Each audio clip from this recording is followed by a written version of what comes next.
hata encyclopedia ya Ekebusi na soybeans zote zipo.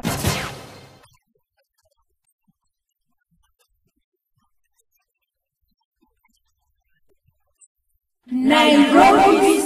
Naam, kunradhi, mitambo imeleta shida kidogo, lakini tulikuwa katika ukurasa wa 5 hapa. Alikuwa anasema kwamba no pay hike. Kuna wale ambao walikuwa nadhamiria pengine kutakuwa na ongezeko la mishahara, lakini sasa ni kama mishahara hiyo haitaongezwa.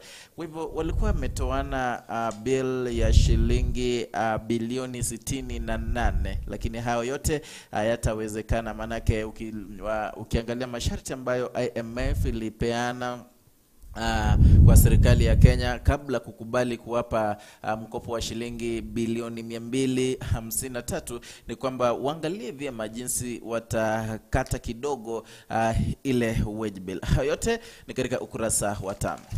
Katika ukurasa huu wa 6 ni taarifa ni habari naona za Afrika na dunia, ambapo kuna huyu rais aliyekuwa rais wa Afrika Kusini, South Africa, alikuwa anajulikana kama Jacob Zuma. Anasema kwamba kuna mashtaka ambayo yanamwandama ya ufisadi, ndio amesisitiza kufika katika mahakama siku mingi sasa. Wamemtafuta na bado anasema kwamba tarehe 9 yupo tayari kwenda kujibu mashtaka ya ufisadi dhidi yake. Huo ni ukurasa wa 6. Anasema kwamba Urusi yasitisha safari za ndege kwenda Tanzania. Wanasema kwamba Tanzania ni kama kuna kuongezeka kwa virusi vya COVID-19 Dar es Salaam. Anasema kwamba Urusi ishasema kwamba hakuna ndege ambazo zinaabiri kwenda taifa hilo. Kuna huyu rais ambaye alikuwa rais ambaye ni rais wa Somali, anajulikana kama Mohamed Farmajo. Unajua kwamba kuna sahihi ambayo ametia hivi majusi yenye inamuongezea miaka mamlakani. Hivyo bado ataendelea kuhudumu kama rais wa taifa hilo la Somali. Wanasema kwamba Marekani kuondoa jeshi lake Afghanistan kufikia Septemba mwaka huu. Unajua ili jeshi la US ama Amerika, Marekani limekaa Afghanistan for almost 20 years. No.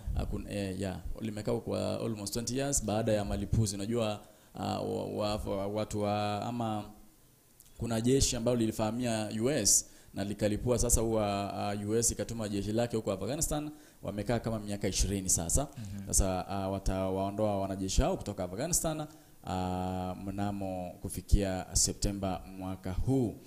Hayo ndio yameangaziwa katika ukurasa huu wa 6 na ukurasa wa 7 gazeti hili la Taifa Leo. Ukurasa wa 6 wa The Standard, hapa tunaangazia mafuta, ongezeko la mafuta.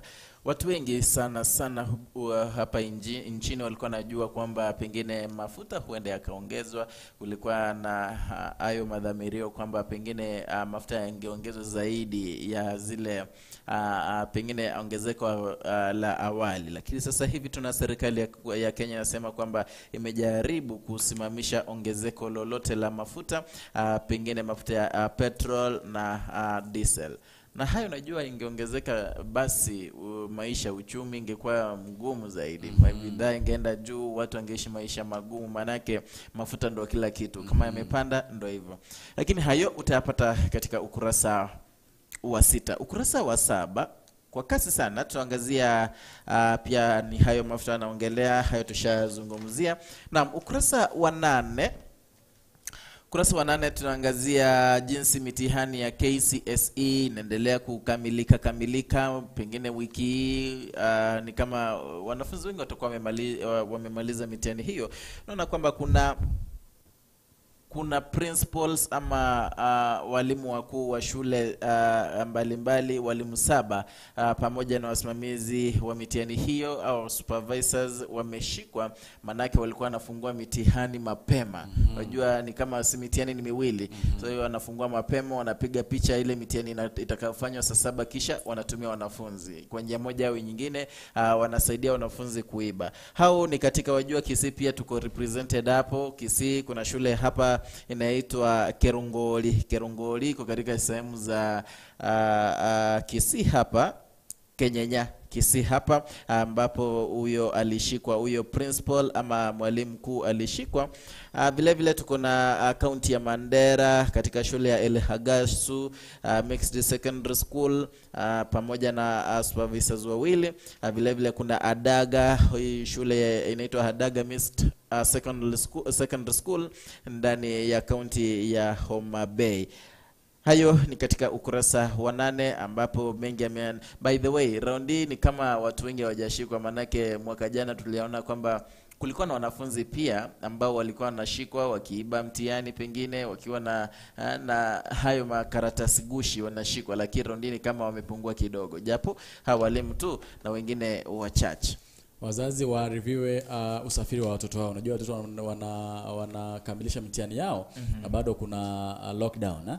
Sasa sijui mwenye anasomea Nairobi kwao ni Kisii atakujaje. Ndio wamesema kwamba watafute njia mbadala ambazo wanafunzi watatumia kusafiri ili kufika makwao. Lakini wajua kuna jumbe unaandikia waraka unapewa ukipita barabara, unaonyesha mimi ni mwanafunzi ndo nimemaliza, imepigwa sahihi na shule yenye ulikuwa. Unadhani Kenya hii si bado kuna watu wengine watapata nyaraka hizo?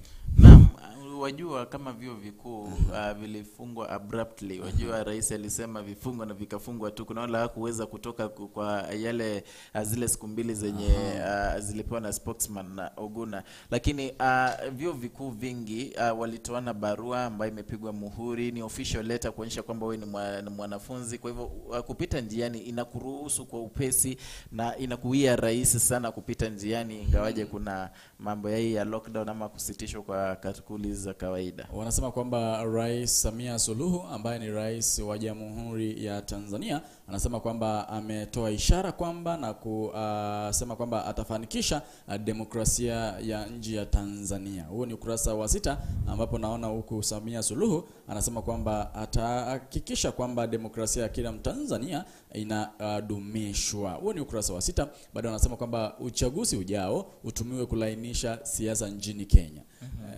Siasa ya Kenya sidhani kama inaweza lainika, kwa sababu viongozi watu wanajijali tu wao wenyewe. Wanajali matakwa yao, maslahi yao, wanajifikiria tu wenyewe. Huo ni ukurasa wa 6. Na ukurasa wa 8 unasema kwamba kuna binti mmoja ambaye alikataa kumtambua babake wa kambo. Yaani mama huyo binti walikuwa wamekorofishana bwanae, baba ya binti. Sasa bibi akaamua kwamba aende aolewe kwingine, ajane na huyu bwanake wa kwanza. Sasa bibi huyu binti yake akasema mimi siwezi ondoka kwa babangu mwenye namjua. Siwezi nikaondoka. Sasa akasema kama unaondoka tu enda tu. Mama akasema lazima tuondoke naye kwa sababu hapo anataka huyu mzee apate mahari, kwa sababu huyu msichana alikuwa tu tayari amepata kipusa. So alisema kwamba hataki huyu mzee mwenye baba mtoto alikuwa anataka aguze hiyo mahari hata kidogo. Sasa alikuwa anampembeleza msichana wake ama binti yake waende kwa huyu baba mwingine. Ameamua binti alikataa, akasema kwamba yeye atakaa tu kwa babake yule ambaye amemzaa. Huo ni ukurasa wa 9, na naona ni kama hayo tu ndo yamechapishwa katika ukurasa huu. Naam, katika ukurasa wa 10 hapa tunaangazia kijana mmoja ambaye kidogo unakumbuka kulikuwa na habari iliyotanda mitandaoni. Kijana aliweza kuwaua babake, mamake, nephew, sijui alikuwa ni binamu wake. Alifikisha mahakamani hapo jana, na kwamba wanasema kwamba bado akili yake iko timamu vizuri kuenda katika mahakamani. Ingawaje anasema kwamba majibu yaliyotolewa kutoka kwa hospitali anasema kwamba kijana alikuwa anatumia madawa ya kulevya kama marijuana, pombe, na kwa hivyo alikuwa na shida ya kiakili kidogo. Naam, lakini wajua Kenya ni Kenya tu. Kenya ni Kenya tu. Naam, katika ukurasa chaniangazia hapa. Naam, tunaangazia msichana mmoja ukurasa wa 12. Tunaangazia mwanamke, si msichana, ni mwanamke ambaye anaitwa Lilian Murugi. mwanamke huyu ni mwanamke ambaye kwa kweli anajituma. Ukiangalia historia yake hapa, anajituma kweli kweli na kuamua kwamba yeye atajifukia kwenye hii oil, avae apron tunaita ama overall. Ainame chini ya magari, ainame chini ya pikipiki, atengeneze pikipiki hizo ndipo aweze kuweka chakula kwenye meza yake. La muhimu sana, Murugi anasema kwamba na bedhewe ni msichana mdogo, ama niseme ni mwanamke, manake ana miaka 26. Nasema kwamba jambo lilompea motisha zaidi ni wakati aliweza kurekebisha pikipiki moja, BMW police chase bike ya Rais Uhuru Kenyatta. Naam, hii ni changamoto. Kile kikosi ambacho kina zindikisha. Naam, kwa hivyo hii ni motisha zaidi kwa wanawake wote nchi mzima kwamba kazi ni kazi. Bora tu wewe upate hela za kwako, upate chakula cha kwako, bas kazi ni kazi tu. Katika ukurasa huu wa 10 wanasema kwamba ile tume ambayo inaangazia uchaguzi wa jaji mkuu, wanasema kwamba iangalie kwa umakini sana na wasichague yule jaji mkuu mwenye amehusishwa na ufisadi hapo awali. Waangazie wana kwamba yule ambaye watachagua ni mtu ambaye atachukuliwa ili kutumikia wa Kenya. Hiyo ndio ameangaziwa katika ukurasa huu wa 10. Wanasema kwamba unyunyiziaji wa maji kwa mimea ni bora zaidi, unasaidia mimea kukua kwa haraka. Huo ni ukurasa wa 10 ambapo sioni kama kuna taarifa mingi huko. Wanasema kweli siasa ina maadui. Wanasema kwamba siasa ya Kenya imejawa na maadui. Kurasa huu wa 11 wanasema kwamba kuna mwanafunzi mmoja mwenye ni stadi sana kwa ufugaji wa njiwa na bata Mombasa. Huyu mwanafunzi ni mwanafunzi wa shule ambaye bado anaendeleza ufugaji wake katika kaunti ya 001. Na kuna huyu mhandisi asiyejuta kuacha ajira yake kwa kukolea utamu wa asali jijini. Mhandisi aliacha kazi yake akaanza kuuza asali. Ajiajiri mwenyewe. Akajiajiri. Wanasema kwamba akili ni mali. Huo ni ukurasa wa 10 na ukurasa wa 11 gazeti la Taifa Leo. Naam, naomba samahani.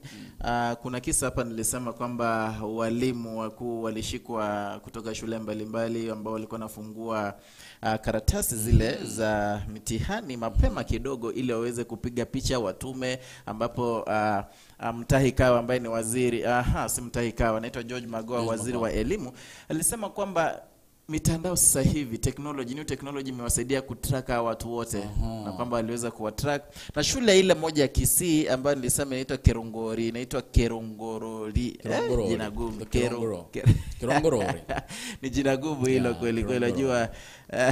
Najua tu vizuri ni Kerongorori. Sehemu za Kenya Kisii County. Kwa hivyo na ukurasa wa chenangazie ukurasa wa 13. Hapa tunaona kuna daktari ambaye ameambiwa aweze kufidia. Kuna mwanamke hapa alikuwa akifanyia cesarean na kwa bahati mbaya akaweza kufa. Lakini sasa wakaenda wakampeleka kotini, akaambiwa kwamba atoe pesa shilingi milioni shilingi 700 ili aweze kufidia familia ile. Alikuwa anaitwa mwenye alikuwa mahakamani, ama jaji mkuu anaitwa Kanyi Kimondo, ambaye alisema Dr. James Kari alipe familia hiyo ili iweze kufidia hayo. Kwa hivyo jambo gumu kweli. Ukurasa wa 12 unasema kwamba ni yule mhandisi baada anazungumziwa mwenye aliacha kazi yake ili kuanza kuuza asali jijini Nairobi, na ndiye bado anazungumziwa katika ukurasa huu. Na wanasema kwamba ni huyu mwanafunzi niliwaambia kutoka kaunti ya 001 ama kaunti ya Mombasa, ambaye ni study kwa kufuga bata na ndege au njiwa, ndio anaangaziwa katika ukurasa huu. Na naona ukurasa huu wa nyuma wanazungumzia kuhusu soka. Baba wanasema kwamba kuna huyu kocha ambaye alikuwa kocha wa Harambee Stars, alikuwa Harambee Starlets, anaitwa kama David Ouma. Naona kwamba aliteuliwa jana kuwa kocha wa Batoto ba Mungu ambayo ni Sofapaka. Hivyo bado amezoa kazi yake kuwa kocha katika ama naibu wa kocha katika timu hiyo ama klabu hiyo ya Sofapaka. Hayo ndio yameangaziwa katika gazeti hili zima la Taifa Leo. Naam, katika ukurasa wa 22 katika gazeti la The Standard, hapa tunaona kwamba kuna watu katika Mathira ambapo wanaua watu wa bodaboda, watu wa pikipiki. Mtu anakuita, Videl uko wapi bwana, kuja nipeleke mahali fulani. Kisha wanakupiga, wanakuua, wanakurusha mwili wako ambao hauna uhai, wanaurusha kichakani. Kini kisa ambacho ni cha kijana mmoja ambaye ni mwenye miaka 28, anaitwa George Kariuki, ambaye aliamshwa saa 10 asubuhi na kuambia kwamba kuja nipeleke mahali fulani. Ndio mwili wake ukapatikana ukiwa kichakani, ukiwa umekatokatwa na ana uhai. Kwa hivyo hayo yanatendeka pale Mathira, watu wachunge zaidi. Na mwisho katika ukurasa wa 23 tunaangalia wakazi. Kuna wakazi hapa wa eneo la Kakamega, inaitwa Rosterman Kakamega, ambao wanasema kwamba hiyo sehemu imetengewa kutupwa uchafu, dump site, ambao wanasema kwamba haifai, manake hapo inaharibu hewa na watu wanaishi pale. Kwa hivyo wanasema serikali iweze kuangalia hayo na kutupilia mbali sehemu hiyo isiwe ya kutupa uchafu ovyo. Hayo ni katika ukurasa wa 23, na hapo ndo natia kikomo kwa yale yaliyokuwa ya muhimu zaidi katika The Standard. Waweza kupata nakala yako uweze kujisomea, lakini yote tumeangazia kwa mapana na marefu. Mpenzi mtazamaji na yule ambaye anatusikiliza, unaweza pata gazeti lako la Taifa Leo ili uendelee ama uweze kujijuza zaidi yale ambayo yalikuwa katika gazeti hili. Kumbuka hatukuwa tunaangazia kila habari ambayo ilikuwa imechapishwa katika gazeti hili. La kwangu ni Fidel Omoshoge, tukutane katika mpango mzima wa Seria Obotaka. Hadi hapo kesho katika meza hii ya magazetini, mimi ni Edwin Mukaya.